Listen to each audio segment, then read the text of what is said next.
Hey guys, Pat here. Today is the day I am finally rebuilding my beast over here. My main computer, my main editing, my main gaming computer. It's gonna get redone. And what's getting redone is the water cooling side of things. And well, luckily me, I suppose, sponsored by OC Cool, they've sent me a whole heap of stuff. So in this little intro, I just want to share with you guys what I'll be changing. And in this video, you'll see me taking this apart, cleaning it, and hopefully giving you some tips about how to basically redo your water cooling loop, clean it out, make sure you don't destroy your components, and obviously even redoing the CPU. So guys, stay tuned, enjoy, and let's talk about what I'll be replacing today, or rather in the coming few videos, what I'll be changing. So guys, the things I've received is a whole new radiator, so I'll be swapping that out. Pretty easy, same size, same everything. I'll use the same fans and I'll put them onto here. The reason for this is obviously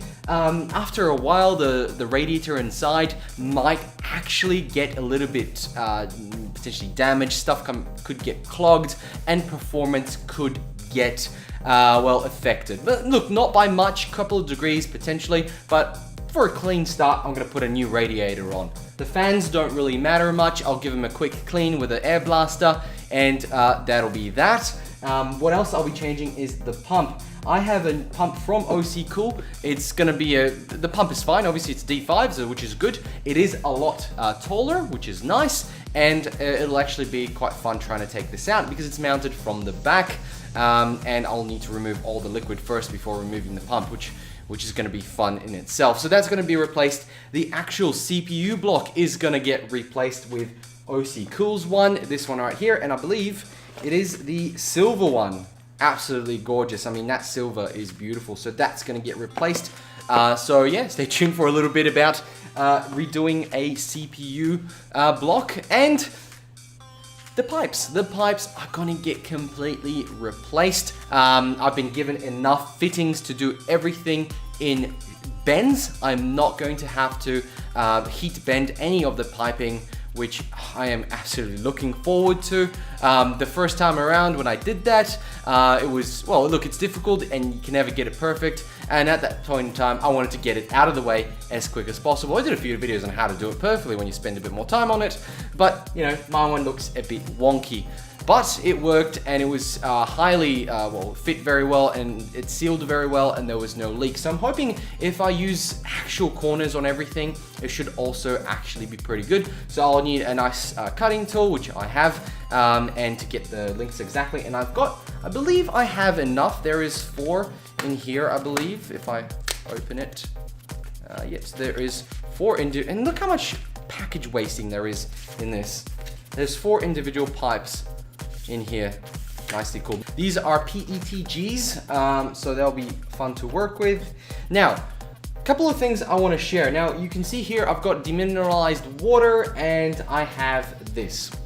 So, in the past, I've always said if you're doing a computer for show, you can use this. If you're doing a computer for yourself that's going to be running constantly, use demineralized water. It will last a lot longer. The components won't get damaged. Now, the reason some of this stuff is getting replaced is you may have seen a video of mine here about using Thermaltake's solution, water solution, which absolutely shreked my computer. So I'm going to have to do a lot of cleaning to actually probably get rid of it fully, and actually getting rid of some of the pumping components and fully replace them because of that exact reason. They're probably not able to be cleaned as properly, so getting a replacement of a new one is the best way to do it. I did clean them with disinfectant and all sorts of other chemicals, but here we are, and here I am doing it again. Finally, within the computer, I won't have to take apart too much. The main things are obviously getting the piping out and making sure none of that stuff leaks out to the components. And from the back, I'll only have to remove the radiator and the CPU one here. So don't necessarily think I'm gonna have to replace the whole motherboard and take it out, but we'll see what happens, and I'll keep you guys updated. So let's get into it. Let's start taking apart the beast and see how well we can do it this weekend. Hey guys, so first of all, let's take it all apart and take off obviously the plastic cover. It's not glass. It'd be nice if it was glass. I'm actually thinking about potentially if I can get a glass maker to make exactly the same cover here, but I'm pretty sure that's going to be expensive. But anyway, around the back, I need to take off those 2 front pins because they're going to get in the way when I'm building things. So, and obviously the actual screws for the pump that are out the back. So I'm going to take those metal bits off. Obviously, I'm doing this voiceover post a build, so excuse the timing issues, but that little knob there is actually broken from day 1, so I had to use pliers to undo the water, and then obviously let the loop loose by undoing the top so the air could flow through and get it all out. Run it once just to make sure that the pump pumps through some of the stuff that's still in there. Now the way the actual bit that, you know, the outflow bit is put is actually wrong. I should not have put it there, but unfortunately just worked out that way. So that'll be moved into the right position, which is after the pump, so you can push all the things through and out. Now, look, the main thing about this one is I have to take out the CPU, but as you can see, all the pipes are still connected.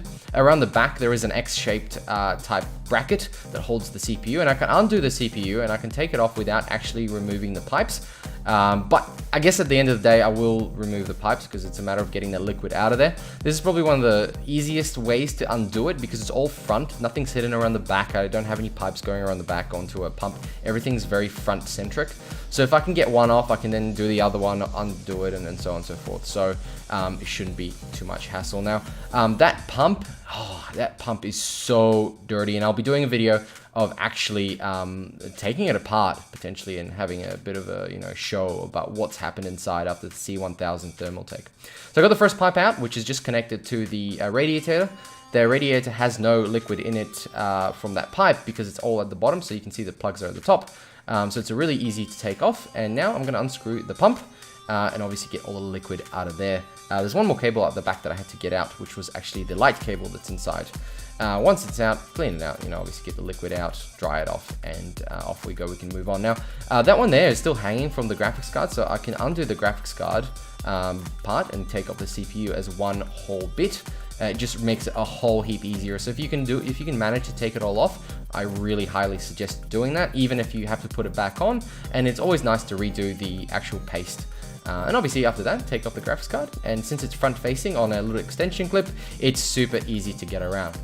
So now let's actually take apart the graphics card thing because that needs a clean. As you can see, it's super red. Like, that's pretty darn bad. Like, you know, I've put some chemicals through it and actually cleaned it out the first time around, but as you can see, it still went red, stuff still flowed through it, and it looks horrible. So I'm gonna have to clean that out by hand, scrape it off potentially, and make sure, you know, obviously I don't damage it because that stuff is pretty easy to over screw and crack the whole thing and it will leak. I did that once before and had to use special construction glue to actually fix it because it was about 20 euros to replace just that plastic area there.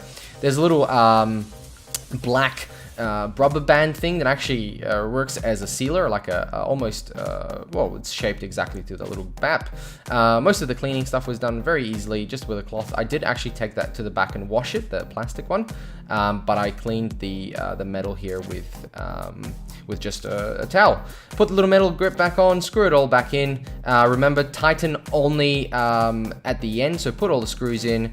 And then tighten it with an Allen key, which I used in this case. It was easier to use that as a screw because there's, you know, obviously a lot of screwing, but the Allen key is probably the best way to really tighten it. Now, again, don't over tighten it. Use it only to the most discreet tightness.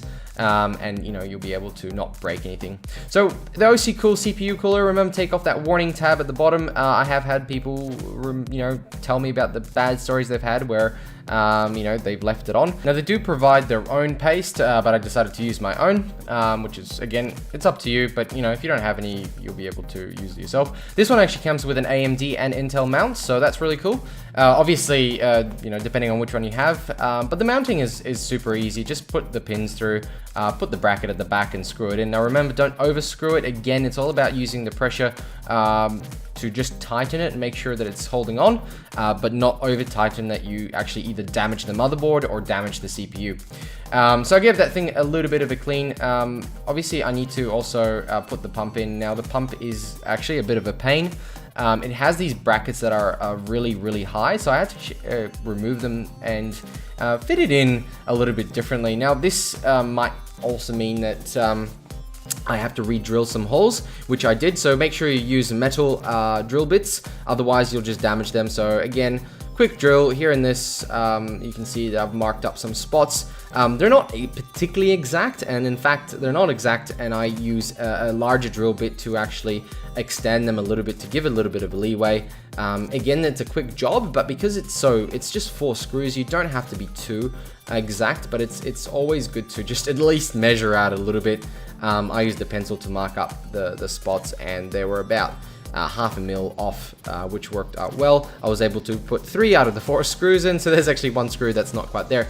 The other pain point with this pump is that the pump spins on those mounts, so it can actually spin left and right, which is really, really annoying. It doesn't just stay flat or straight against the back of it, which is an absolute pain when you're actually putting your pipes in. And look, once you put the pipes in, it won't move, but you're just hoping somebody doesn't start twisting it when they're maybe checking it out or having a look, because see how it's twisting now? It's just not gonna hold itself because there's no grip there. An idea would be just to put some super glue in between there, and so it just sticks to itself. But because I might want to move it one day, I did not do that. I did forget to put the brackets on the sides off, so I did it post mounting. I didn't want to unscrew it again, so I just removed them, and as you can see, it spins a little bit there. So next thing is actually putting all the ports in, which is actually harder than you think. I used a very huge screwdriver to do it because I did not have a large enough Allen key to fit the inside of it. So if you push it further enough, it works really well, kind of like a screw. And obviously you're paying per one of these little bits. Which is what makes a build like this quite expensive, because you're not just paying for the pipes, you're not just paying for the water pump or anything like that. You still have to buy every single little bit, and you know, there might be, you know, $3, $4, $5, $6, $7 in Australia especially, but it all adds up when you do 1, 2, 3, 4, 5, 6, 7, 8. So you know, 8 times, you know, let's say they're $10 each, that's $80 just on those fittings. And then you need fittings per corner, which is 2 per corner, or L-shaped bit. And you know, the less you do it, there you go, I've already used 4 in just those 2 L-shapes. And then you need the L-shapes themselves, which could set you back like, you know, $10, $15. So again, it's a really expensive process, but it does look nice comparably to what you saw before, which was just heat melted. And I think this way it looks a lot nicer, and I feel maybe it's even more solid. And you know, I want to talk about the flow of the water, which I'll mention when we actually get to that bit. But the flow was particularly, I mean, you know, there's less corners, there's less actual area to go through for the water. Now, I guess the consideration is it because the pump and the radiator that I had on before was terrible, or is it because it's just, you know, a new build? Now, finally, that pump, filling it up is a pain in itself. I had to use a needle and I had to give it mouth to mouth, and I'll complain about it later on as I give you a bit of a lowdown of how exactly I did it. But all in all, no leaks.